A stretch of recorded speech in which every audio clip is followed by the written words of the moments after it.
لیکن جس طرح سے اس نے ریفرینڈم میں مشرف کی کیمپین کی تھی اس سے بھی پلاٹ لیا ہوگا اس نے. یہ پلاٹ کے بغیر آگے چلتے ہی نہیں ہے. اور دیکھنا یہ جو جس کو کہاں ہے آج مشرف, مجھے ڈر لگتا ہے یہ الفاظ بھی منہ سے نکالتے ہوئے. وہ تو کہتا تھا Nawaz Sharif is history, Benazir Bhutto is history, they will not be allowed to come back to Pakistan. ان کا دور ختم ہو گیا ہے, ان کا تو دور ہمیشہ کے لیے ختم کر دیا گیا ہے.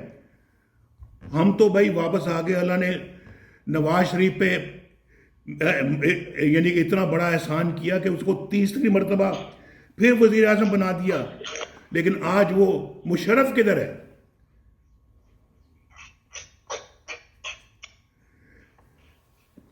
پوچھیں. یہ ہوتا ہے جو ہے وہ اس کو کہتے ہیں مکافات عمل. تو اللہ تعالیٰ بڑے بول سے بچائے, غرور سے بچائے, تکبر سے بچائے. لیکن یہ تکبر دیکھیں آپ, اور تکبر کی ایک اور کہانی بھی ذرا آپ سن